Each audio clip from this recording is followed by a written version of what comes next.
madaxweynaha dalka Kenya William Ruto ayaa shaqada ka joojiyay 4 xubnood oo kamid ah guddiga doorashada oo diiday inay ansixiyaan natiijadii doorashadii madaxtinimo ee ugu dambeysay taas oo keentay guushiisa.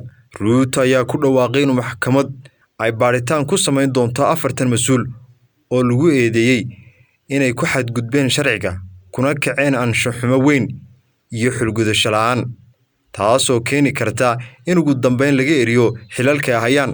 balse hogaamiyaha mucaaradka Raila Odinga ayaa ku tilmaamay talaabada Ruto inay tahay qorshaha dawladda ee ku aadan musuqmaasuqa lagula kacayo doorashada soo socotay dhacaysa sanada 2027. 4 qof ayaa la qasbaya sababtoo ah Ruto iyo maamulkiisu waxay doonayaan inay isbedel ku sameeyaan IEBC oo ah guddiga doorashada Kenya oo ay ka buuxaan colooshooda u shaqaystayaal lagu qaribayo doorashada 2027. Ruto wuxuu rabaa inuu ku shubto doorashada soo socota ayuu yiri Raila Odinga hogaamiyaha mucaaradka. Ku dhawaaqista Ruto ee maxkamadda ayaa daba socota soo jeedintii golaha qaranku ee ahaa in shaqada laga joojiyo guddiga doorashada sababo la xiriira habdhaqankooda.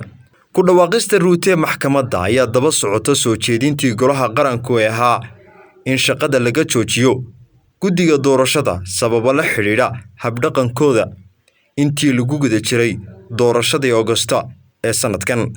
Ruto ayaa lagu dhawaaqay inuu ku guuleystay doorashada kadib markii uu si dirqiya uga adkaaday murashixii la tartamayay Odinga oo helay 50% codadka la dhiibtay. Laakiin 4 ka mid ah 7 xubnood ee guddiga doorashada uu ku jiro madaxweyne ku-xigeenka ayaa sheegay in tirinta codadku ay ku jireen qaladaad natiijaduna ay tahay mid mugdi hadhaysay. Hogaamiyaha ku-meel gaarka ee dalka Burkina Faso Captain Ibrahim Traoré ayaa ku dhawaaqay inuu ahaa bartilmaameed isku daygii afgambi ee toddobaadkii hore.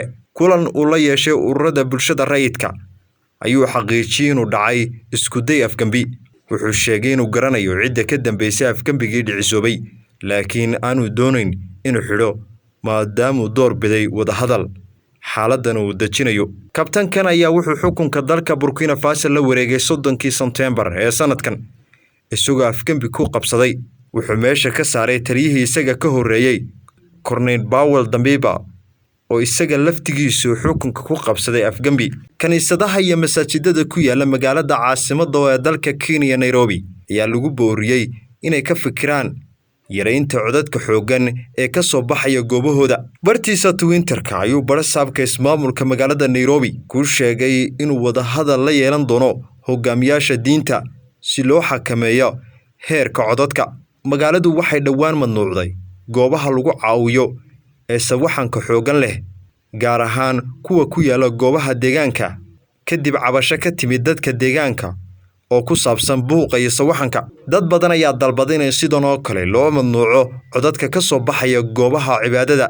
Barasaabka ayaa yiri xitaa goobaha lagu caawiyo kumaanan bilaabin inaan xidhno. Waanu la hadalnay waqti kadib way ogolaadeen laakiin qaar ayaa iska dhiga tiray kadibna talaabo ayaan ka qaadnay.